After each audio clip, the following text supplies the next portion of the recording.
Saudara-saudariku yang terkasih dalam Kristus, hari ini kita sudah memasuki hari keempat masa Advent, dan pada hari yang sama juga kita, Gereja Katolik merayakan pesta Santo Andreas Rasul. Ada dua kisah tentang panggilan Andreas sebagai Rasul oleh Yesus dalam Injil. Menurut Matius dan Markus, Yesus memilih 4 nelayan, Andreas dan saudaranya Petrus, bersama Yakobus dan saudaranya Yohanes, langsung dari perahu nelayan mereka. Petrus dan Andreas segera meninggalkan jalannya dan mengikuti Yesus. Demikian pula Yakobus dan Yohanes segera meninggalkan perahu dan ayah mereka dan mengikuti Yesus.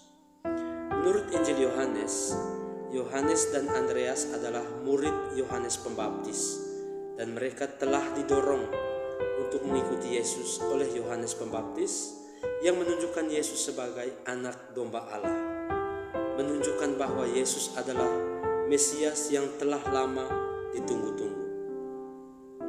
Menurut tradisi gereja, Andreas mengkhotbahkan Injil di Yunani dan Turki dan disalibkan di Patras pada salib berbentuk X. Menurut tradisi lain, dia juga berkhotbah di Skotlandia dan Rusia. Santo Andreas adalah santo pelindung Rusia, Skotlandia, dan para nelayan.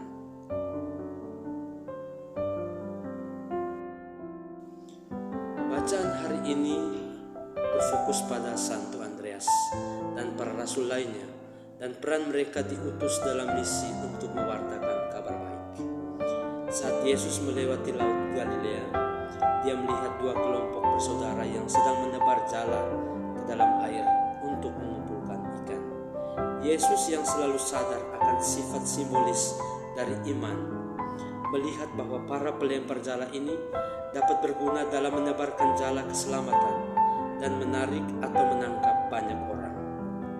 Jadi Yesus memanggil Petrus dan saudaranya Andreas, Yakobus dan saudaranya Yohanes.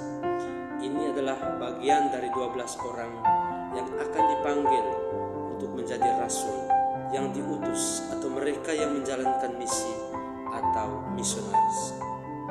Seorang rasul atau disebut apostolos berarti orang yang diutus atau orang yang ditugaskan bersama.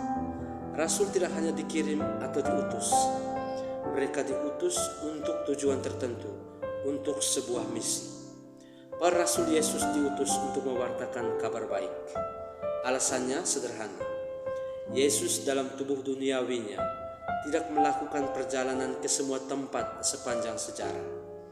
Dia membatasi dirinya pada waktu dan tempat tertentu. Untuk menyebarkan pesannya, dia menunjuk orang lain untuk melanjutkan misi dan pelayanannya. Saudara-saudariku yang terkasih dalam Kristus, salah satu dari 4 tanda gereja adalah apostolik. Dan sebagai bagian dari gereja itu, kita semua dipanggil untuk melanjutkan karya misi para rasul. Kita sebagai orang beriman diutus untuk melanjutkan pewartaan kabar baik.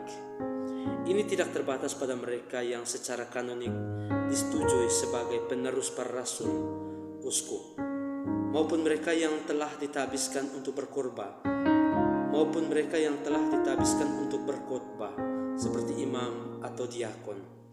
Ini adalah bagian dari peran kita masing-masing sebagai murid Yesus dan anggota gereja apostolik. Kita semua punya misi. Kita harus menjadi apostolik. Kita diutus untuk mewartakan good news, kabar baik.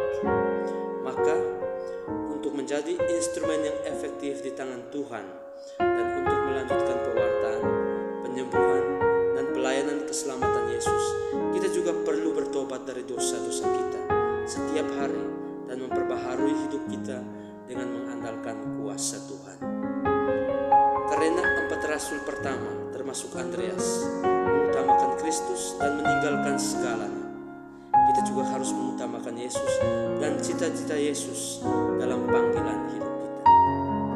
Semoga semangat Santo Andreas mewartakan kabar baik menjadi inspirasi